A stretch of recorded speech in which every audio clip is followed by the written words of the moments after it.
I saw a really horrible interview with Peter Molyneux, where they were just kind of attacking him and like, how dare you? Basically, it was that he had asked for money on Kickstarter, said he wouldn't go to a publisher, went to a publisher. And they were saying, you don't know what you're doing. You should know by now how much money it takes to make a game. And he brought up a lot of good points of you have to have a contingency plan for producing a game. It's always going to cost more money. Things go over budget. What I came away from it thinking is that Kickstarter is not good for big games. Kickstarter should be used on small indie games that help them get off the ground.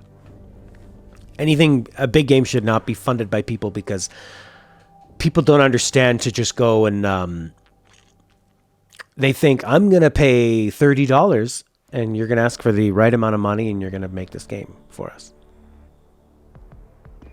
But it would make sense. They should obviously, the amount they raise should be like 3, 4, 5 times the investment on the game.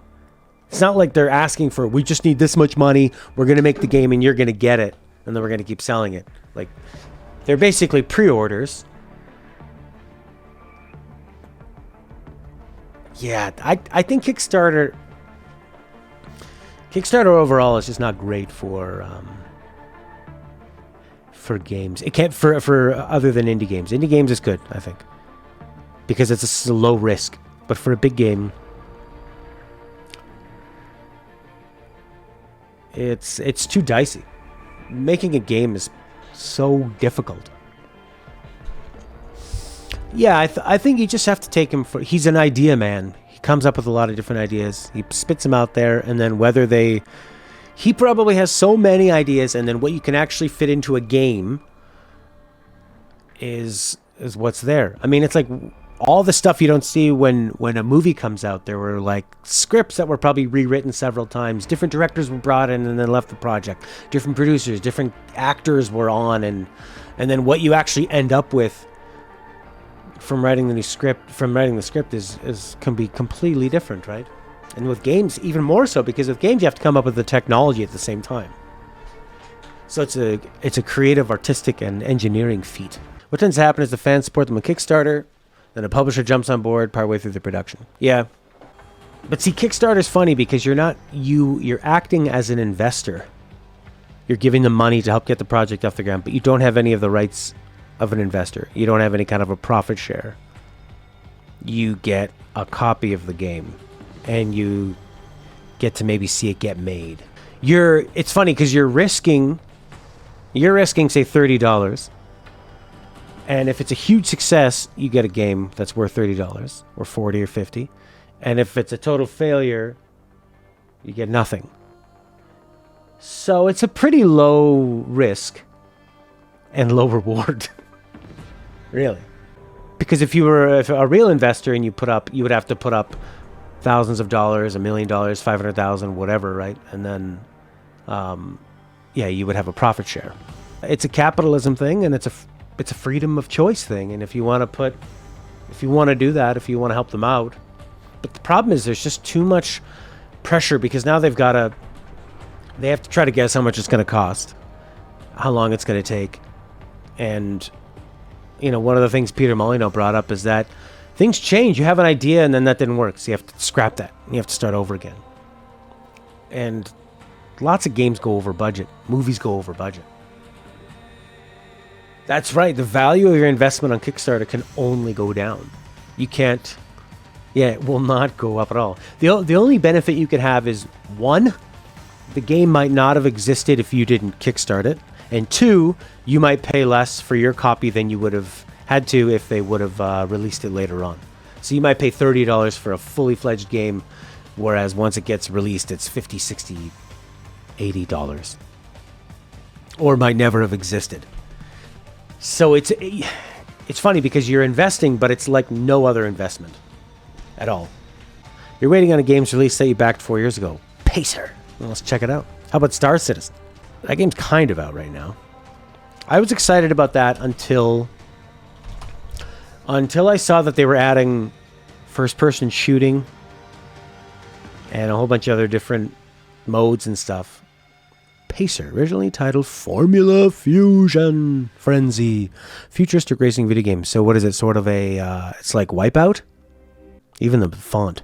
Calling all Wipeout fans, Pacer. Looks nice. I think Kickstarter games work really well when you take something that is a well-loved, sort of like well-loved old idea that needs to be made again. Like if somebody was saying, we're going to make a new kind of road rash. Or for me, if somebody said, we're trying to make Shadowrun on the Genesis exactly like it was, but new, I would kickstart that, but I'd also wonder, who are you? Do you know how to make a game? Look at Stardew Valley. Now, if Stardew Valley was kickstarted, that took him 5 years to make. By year 2 or 3, people would be going, where the fuck is the game? He remade the art assets like 5 times. He redid the music 5 times because every time he would finish it, he would get better at making that part of the game. And he'd go and redo all the music, redo all the art, redo it all. 5 years later, so many revisions later, he's probably 5 times over his budget. And you end up with Stardew Valley, which is, in my opinion, one of the best games we've seen in the last 15 or 20 years. It's the best Harvest Moon game of all time. But if you put that on Kickstarter, it would be a total disaster. So Kickstarter, and that's an indie game. I don't think Kickstarter works for games. I think Kickstarter works better for something like remember that cooler that was going to come out? Actually, that was also a bad example. The Cool Cooler. And it had a USB charger and a radio and solar powered. And it became it was like the Homer Simpson car by the end of it. And then I don't think they ever really shipped them out. The coolest cooler. They just put everything on it. Overall, Kickstarter. Okay, let's look at the positive side of things. Successful Kickstarter games. What do we got here? Wasteland 2. See, there's a good idea. You got a game that's not super ambitious. It's an old idea that's not really being made now in the mainstream. There's a crowd for it, but it's a specific niche crowd. It's not going to be super ambitious, so they have a pretty good idea of how long it's going to take them to make it. Broken Age, again, old style. You have big clout behind it, so you have a lot of faith they can do it. They had to break it into 2 parts, right? So even then, they came into problems. There's a good documentary on that, too. Exploding Kittens, never heard of it. Dark Souls, a board game. Kingdom Death. FTL? Banner Saga? So I think what works well is very small ideas that aren't going to throw too many wrenches in the way. Now, FTL is a very simple idea. The visuals are simple, but, works super well. So FTL received $200,000 with an original goal of $10,000. Released in 2012, and it worked. Wow. Now Banner Saga, here we go. This game I love, and I'm so glad that this was made. But they were really smart with how they did the game, in that there was nothing super ambitious about it. Most of your game is drawings and text. So you don't have to deal with actors. You don't have to deal with there's not even a lot of animation in it. It's kind of like a visual novel mixed with this tried and true, what would you call that, CRPG? It's less the platform and more just projects in general that are so tough to finish. To you, it's like the idea of giving a random person money to start a restaurant. So if you've never done it in that capacity, they might... Exactly. And restaurants are super risky too, right? So, Banner Saga. It received $723,000, released January 2014. One of the worst years in gaming, except for Banner Saga. Darkest Dungeon. See, here's another one. Simple, not a lot of animation, but a really good idea, a really unique idea, but simple, tried and true mechanics with an interesting presentation and take, but not a lot of animation to kind of slow you down. They need $313,000. So you're kind of paying their salary. You have to have a game that can be made by a small amount of people. Because if everybody, how much do animators make? $50,000 a year, right? So how many people are on your team? If you have to have a lot of animation. Do you have any original sin as a Kickstarter? See, this is totally turning my head around on Kickstarter.